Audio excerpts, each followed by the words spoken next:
What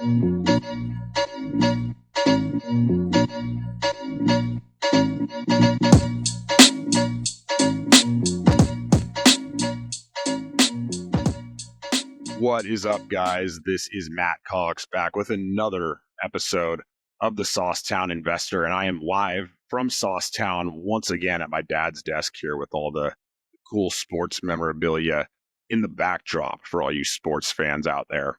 So we're going to start something a little different on the podcast. As you know, we drop every Monday and Thursday.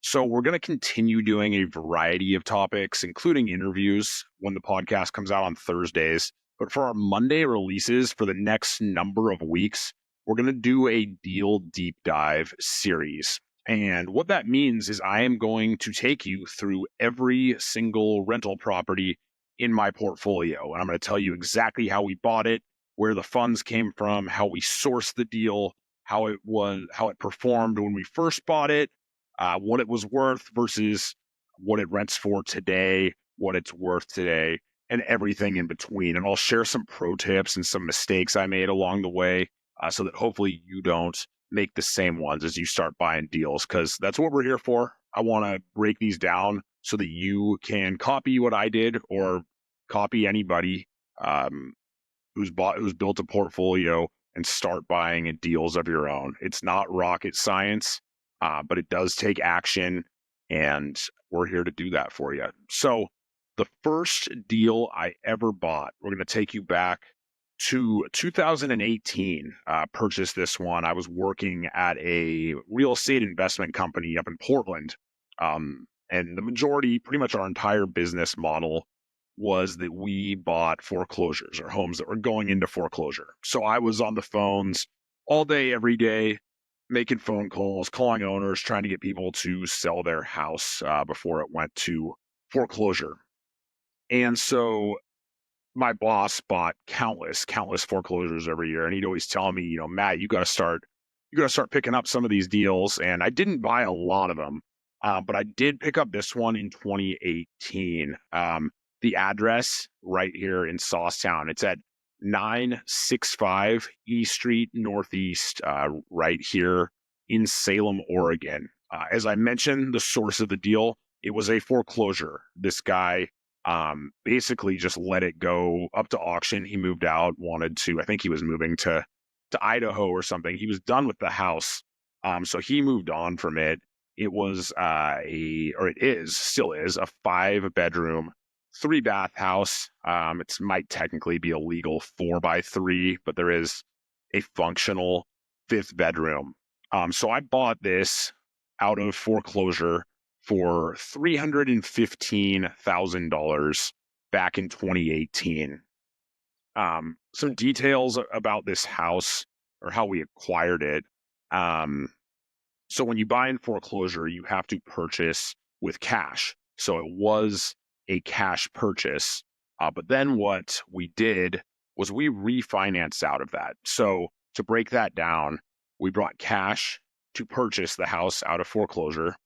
And then we went to the bank and essentially just got, I'm sure some of you guys have done them on your personal residences, but we just got a cash out refinance. So I think we bought it for $315, and because of different underwriting and lending standards with the bank, I think we got about 280 of our original $315 back. So pretty good. Got a big 5-bedroom house for basically $35,000 down.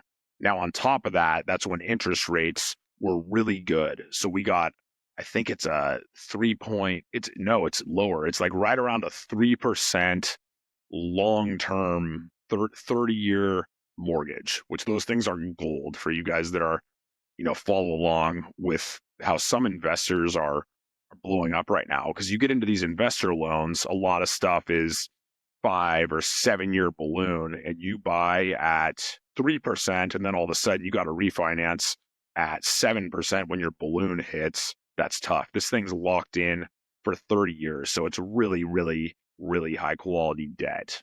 As far as the house itself, pull up the pics if you want to. I'm sure my awesome social media guy Jay will put some pics in here when he cuts this thing up. But it's of my whole portfolio, it's probably the coolest house I own. Like if you were to tell me, Matt, pick one property in your portfolio that you are going to live in, I think this would be the one. It's a sweet house.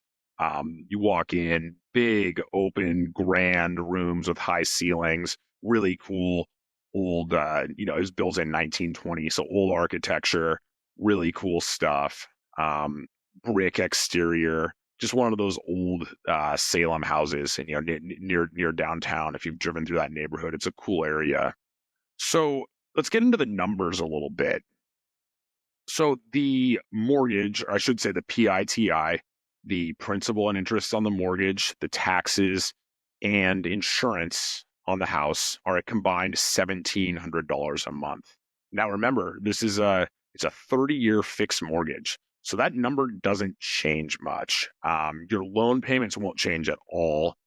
Your taxes and insurance can fluctuate a little bit year to year, but for the most part, you're not going to see a drastic change in that number. That's the beauty of getting fixed long-term debt, is you can really plan around it and know that's what you're going to be paying each month. Hey guys, we're taking a quick break, but before we get back into it, if you're enjoying this episode, make sure to like, share, and subscribe. It really helps us to keep bringing you more valuable content. And if you're on Apple Podcasts or Spotify, don't forget to leave a review. Please, it makes a huge difference. All right, let's get back to it.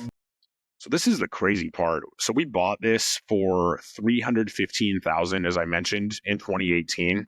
Today it's worth about $600,000. So, and as I mentioned, we got a loan on that cash out refi for $280,000, and we've paid that down to, I think, $260-ish. So do the math. There's about $340,000 of equity in the house right now. Pretty serious equity. And obviously, the last handful of years from when we bought it in 2018 till early 2022 was one of the biggest real estate run-ups in the history of our country. So I'm not going to pretend I'm a genius for timing that right. That's just kind of luck. But real estate does tend to go up over the long term. So the value's going up. You're paying down your loan. You're getting the tax benefits.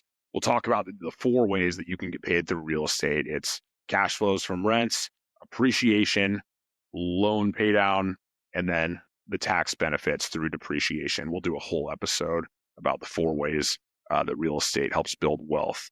But so $1,700 for the PITI.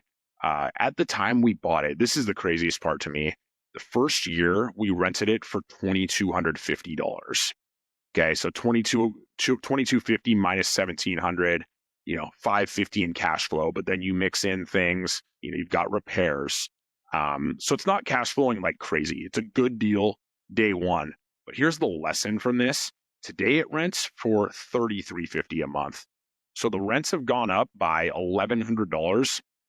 The monthly payment hasn't changed. It's a cash cow now. So this is a lesson for you guys out there buying deals today with rates where they are. It's hard. It's really hard to buy a property that cash flows day one. So you have to think a little bit more big picture with it. This may not be, you buy something, it may not be an amazing deal. In fact, it isn't going to be an amazing deal in all likelihood on day one. But you extrapolate that out. I mean, this one we've owned for 6 years. You move the timeline out 6, 10, 15 years. Most deals are going to turn into home runs over the course of that time, especially if you get 30-year fixed debt. So $3,350 a month in rent, $1,700 mortgage. It's cash flowing $1,650 a month. That is, of course, before repairs. So let's get into that. I'm talking about a lot of positives about this property, but I don't want to be disingenuous. I hate when people go on and just, they just talk about everything like every day they won the Super Bowl. Okay, there's definitely pitfalls and stuff you're going to run into along the way. I like to help prepare you guys for this stuff, but just understand you're not going to prevent it. It's all part of the business. So, one thing to know, this is a 1920 house, and I didn't learn this till recently. I used to underwrite all of my deals the exact same. you have a 1920 house, you are going to have more CapEx. That's capital expenditures. Okay. So things like plumbing, siding, roof, if they haven't been replaced recently, HVAC, just little, the plumbing's a huge one, electric. I mean, you're just going to have more stuff that comes up. And we've had to pour quite a bit of money into this. There's a big buffer. The thing still cash flows really well. But understand, I talk about that $1,650 a month in cash flow.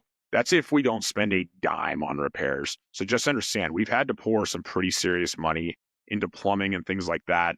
So you want to make sure, especially on these older houses, that you keep some reserves in liquid to pay for this stuff when it comes up.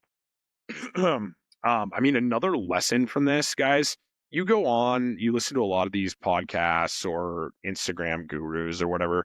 There's this idea that you have to just buy as much real estate as humanly possible. There's nothing wrong with that. I like to buy a lot of stuff. There's people that buy way more doors than I do, but you can win in this game with single family homes. You really can. I mean, you'll hear people, I've heard so many stories. You can use your owner occupy loan if you want to. Buy a single family home or up to a fourplex every single year. I did a full episode about this. You buy one house a year, even if it's a single family home, you are going to be very wealthy in 20 years. There's no two ways about it. So if you want to go out and buy apartments and, big 30 unit stuff, I mean, that's what I'm trying to do right now because I do this full time. But let it be known, like if you have a W-2 and you're making good money doing that, you can buy some smaller buildings, buy one a year, and you're going to do really well. I mean, this is a perfect example.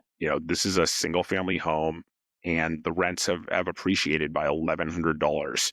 And so I do real estate full time. But if I just had a W-2, like think how cool this would still be. I would just have a house every month that gets paid down and gives me a little cash flow.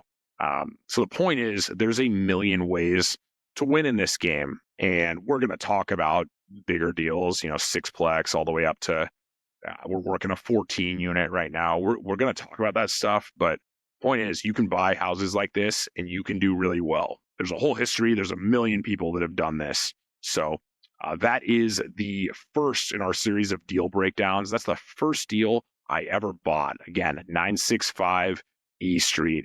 Awesome house. And I hope you guys enjoyed this. And I hope it gives you some tidbits to help you start buying deals or buy more deals if you're already doing so. DM anytime if you want to talk real estate with me. Thanks.